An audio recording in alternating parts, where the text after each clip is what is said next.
Alrighty, today on the Woken Way, we are talking about graphs, linear functions, and slope because this is pre-calculus, this is review, so we should be able to get through it rather quickly. Just make sure you pay attention to the notation that we use in this class.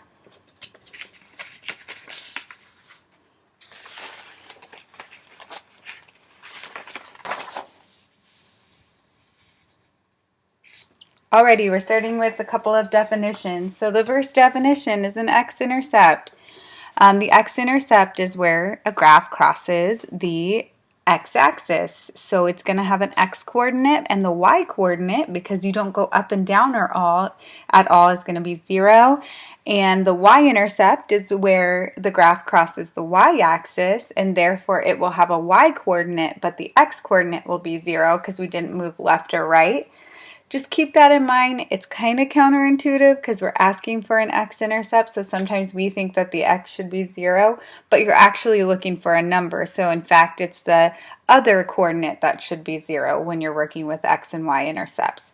So first example is really basic. It says identify the x and y intercepts, so that's just locating them.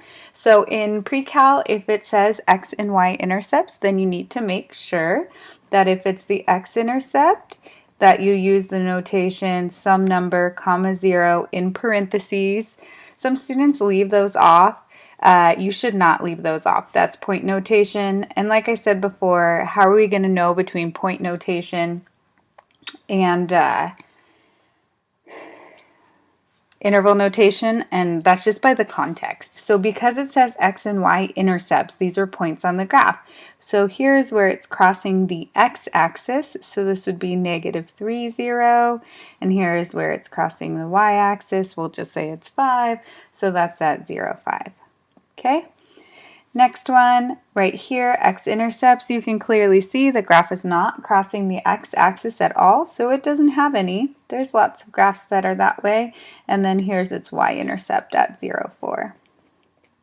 Then we can come down, and what do you know about this one? It goes through the origin, so its x-intercept would be 0 and 0. And same thing with the y-intercept. If one of the intercepts is 0, 0, then automatically so is the other intercept. So just let me say that one more time. If one of the intercepts is 0, 0, so is the other one automatically. Okay, so the next thing is an application problem about lines, and it says the temperature at 6 a.m. on Monday was 60 degrees. So it's at 6 and it's 60 degrees Fahrenheit. The temperature rose steadily until it reached a maximum of 85 degrees at 3 p.m. and maximum is also important. The temperature then dropped steadily again and was 60 degrees at 6 p.m. Which graph represents this time temperature relationship? Circle the graph. So we have 1, 2, 3, 4, or 5. So first of all, what you do is you need to look at the x and y axis on the graph. So the first piece of information that they give us was that the temperature was 60 degrees at 6 a.m. So right here, if this top number is 100, that line right there represents 50 degrees. And if at 6 a.m. is the starting point right here, then 60 degrees should be above that line. So this graph is automatically crossed out because it's not 60 degrees. Okay, and then is there any other graph that we can cross out? That's above the 50%, that's above, oh, this guy also. So this is not 60 degrees, as the information gives us. Then it says the temperature rose steadily until it reached a maximum of 85 degrees at 3 p.m. So here's where you need to be careful. This time frame is from 6 a.m. to 6 p.m. for every single one of these graphs. Right in the middle would be right there. So that would be noon. So this graph is reaching its max at noon. We've already excluded it, so that's fine. This graph is also reaching its max at noon.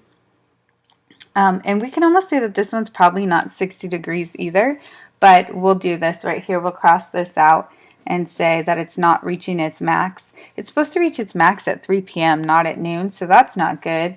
This one looks like it's reaching its max at like 9 a.m. So the only logical choice would be the fourth graph right there. So these two are excluded right here because they are not reaching the max at 3 p.m. like the information says. Okay? Alrighty, so you don't have to have these explanations, but that's how you would want to approach it. So if you don't think you can, when you go back to reattempt this problem, do it without this information, then you should write it down. Okay, different types of ways that you can write equations of lines, and you have to know the difference between them. So this first one is point-slope form. This is my favorite. I love point-slope form because it can get me into other forms quickly. However, most of you guys didn't learn this one, but you may have learned it in middle school, but I don't think that the Math 1 or Algebra 1 curriculum goes over it. So it may have come from middle school, but basically your y and your x that don't have a number with it are going to stay y and x, and this y1 and x1 represent the coordinates of a point, that x1, y1, and then m is the slope. Then you should know slope-intercept form, which is y equals mx plus b, and then you have the horizontal line and the vertical line, and just so that you guys know standard form, there's all these different forms of a line. We don't really use it that much in pre-cal, I'm not sure if we use it at all, but is a positive, like we'll use it when we're doing elimination, but it should already be in that form. So it's a positive coefficient A and no fractions is a thing with this as well. But I'm not going to ask you to put it in standard form. I just wanted to say, yes, there is another form of a line that you've seen in math. So example 3 says find the slope of the line passing through each pair of points. The reason why we have this is just to remember or refresh your memory that to find the slope of a line, it's the change in y over the change in x, which means that it is y2 minus y1 over x2 minus x1. So what I like to do is, because this is my first point, I like to label it x1, y1, and this one x2, y2. I was taught by students many years ago that their middle school teachers help them remember that it's y over x by saying rise over run, everyone has fun. Run over rise, everyone dies. So make sure that you're rise over run, so y over x. So then we just get to plug this in. So we have negative 2 minus 4 all over negative 4 minus negative 3. It's that double negative that will hang you up there. So you just need to take your time and go a little slower, double check your work, maybe circle it in the problem so you don't forget it if you're prone to doing that. And then we simplify. Negative 6 divided by negative 1 is positive 6, so that's the slope of that line. I would encourage you to pause the video and find the slope of the next one on your own. I'm going to do it right now.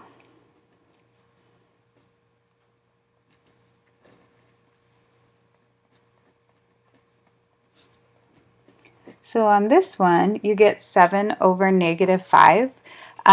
It's not customary, it's not typical notation to put the negative in the denominator. So you'll see it written like this, where it's right along that fraction bar. And that's our answer for that one. Okay, so now we're moving on to example 4. And example 4 says to write the point slope and slope intercept form. So both forms of the equation of the line with slope 6 that passes through the point to negative 5. So when you're going to do this one, like I said, it says point slope and slope intercept. I always use point slope first, even if it just asks me for slope intercept form, because it's just easier to convert it for y. All I have to do is once I do point slope, I solve for y. So that's why I like that one. So what we're going to do is check out the equation. You do have to have that memorized. So if you don't know the point slope form, you need to memorize it. But it's kind of neat because it's y minus y1, so the y's go together. And you know the m always goes in front of the x, but in this situation, the x minus x1 goes in parentheses. So I take my y, and here's my y1 right here on this point. I'm only given 1 point, but if you're given 2 points, you just pick a point to use point slope form, and no matter which point you use, you'll get the same answer because it's the same line. So y minus -5 equals, the slope they said was 6 times x minus 2. So notice the formula has a minus in it, and since the y1 was negative, it's a double negative. So my point slope form would be y plus 5 equals 6 times x minus 2. You leave that portion factored when you write in point slope form. So y plus 5 equals 6 times x minus 2. And then this is where my little note comes in right here. If I want to put it in y equals mx plus b form, which is slope-intercept form, I have to get the y by itself. That's essentially what slope-intercept form is right up here. Get the y by itself. So what I'm going to do is I'm going to distribute that 6x, so I'm taking it out of factored form on the right, and then I just have to subtract the 5, and I get it in slope-intercept form. So the reason why this is called point slope form up here is because you get the slope and a point. The reason why this is called slope-intercept form is because this is the slope and this is the y-intercept. So if I needed to graph it, I could either use either form. I could use the point that I'm given and go up 6 over 1, or I could use the y-intercept and go up 6 over 1. So either one of those works out well. So I get y equals 6x minus 17. So on the test, I'm pretty sure I just ask you for one form over the other because I'm testing to see if you know which one is which. If you put both, you don't get full credit. So make sure you know the difference between point slope and slope-intercept form. So example 5 would be a good one for you to pause the video on and check your own understanding, because it just takes example 3 and example 4 and combines them together. So it wants us to write the point slope and slope-intercept form of the equation with this line that's going through -2, -1, and -1, -6. So you could always graph this line too, just to give yourself a picture if you're not sure of what the slope is. Or if you forget the slope formula, just remember it's rise over run. So I didn't forget the formula. So first thing I need to do is find the slope. -6 minus -1 all over -1 minus -2. So clearly this is x1, y1, and then x2, y2. And then that gives me -5 over +1. So my slope for this line is -5.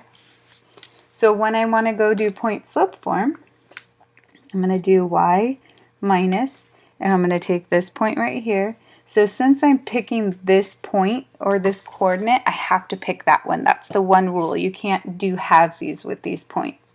Equals -5 times x minus -2. And you do need to simplify your double negatives. So that would be y plus 1 equals -5 times x plus 2. So there's 1. I'm going to just draw this line all the way down just so that you guys can see it with both points. So if I would have chosen this point right here, it would be y minus -6 equals -5 times x minus -1, which would give me y plus 6 equals -5 times x plus 1. Let me be clear, you don't need both points, okay? So you don't need to do it twice. I just want to show you so that you can see how it works out.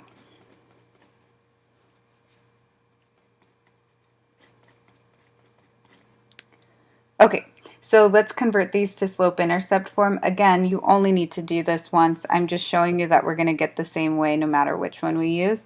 So y plus 1 equals -5x minus 10. So y equals -5x minus 11.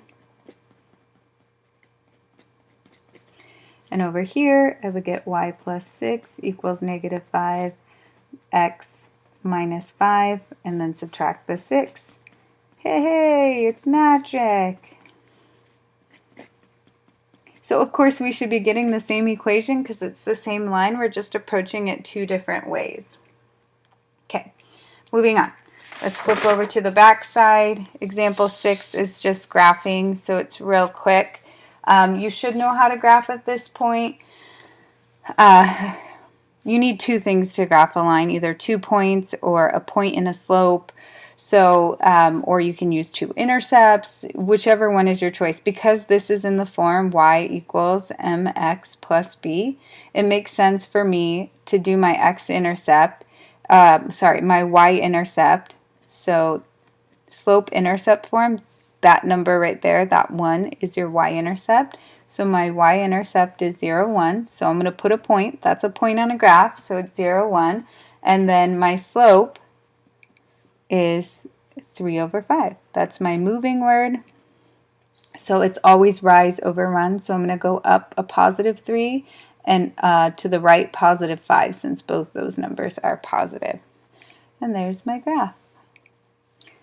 The last little bit of our lesson today is on parallel and perpendicular lines. So we're doing the same thing, we're just getting information from a different source. So instead of being given a point and a slope or 2 points on a line, we're going to be given the slope or an equation of a parallel and a perpendicular line. So in example 7, it says, write an equation of a line passing through -2, 5 and parallel to some other line right here. Express the equation in point-slope form, so only point-slope. So we know that parallel lines have the same slope. Now first we have to look, is this in y equals mx plus b form? Yes, so if this looks something like this, 3x plus -3x plus y equals 1, we could not say the slope is -3. It has to be in y equals mx plus b form to be able to say that the number before the x is the slope. So our slope is 3, and since it says point slope form, I'm going to go y minus 5, there's the 5, equals 3 times x minus -2, and then I'm just going to do that little cleanup by taking that double negative and making it a positive. And that's it for that problem. Sweet. Okay, moving on. Last example says, write the equation of the line passing through -2, -6 and perpendicular to the line right here. So this line right here is perpendicular to the line we're looking for. So perpendicular, we know that perpendicular lines have opposite reciprocal slopes, meaning you change the sign and flip it. You have to put it into slope-intercept form to find the slope of the line that you're given. So we have x plus 3y minus 12 equals 0. You cannot say that the number in front of x, which is 1, is the slope of the line. We have to put it in proper form first. So we get 3y equals -x plus 12 by moving these two terms to the other side and changing their signs since we're moving them. And then we got to divide everything by 3, or if you prefer, because it deals with fractions, you can multiply by 1/3. So when I do that, I get this equation right here. So my perpendicular line, this is the slope right here. But what's the slope of the line I'm being asked to find? So my perpendicular slope, I need to change it to a positive and then flip that fraction. So it would be 3 over 1, which is just 3. Okay, and this one asks us to write it in slope-intercept form. So to write it in slope-intercept form, you could, I don't want to lead you astray. If this is the way most kids learn it. Let me start there. You go, okay, I know slope-intercept form. This is slope-intercept form. Okay, I know my slope is 3. I just need to find my y-intercept. Oh, they gave me an x and y point. If I plug that into x and y properly, I can find the slope because that would be only one unknown. So I would do this.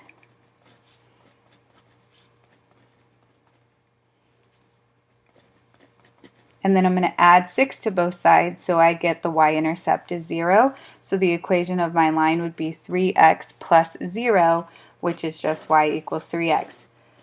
If that's the way you're solid on that, you can keep doing it. But because I have the slope and a point, I find it easier to just go like this. Y minus negative 6 equals 3 times x minus negative 2, which is the point slope form. So then I get y plus 6 equals 3 times x plus 2.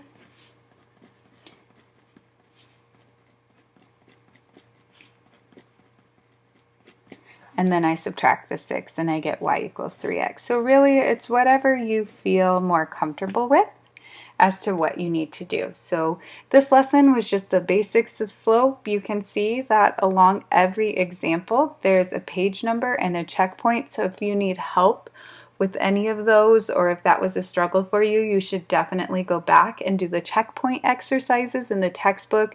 The answers to the checkpoint exercises are in the back of the book. Alrighty, that's it. Take care now.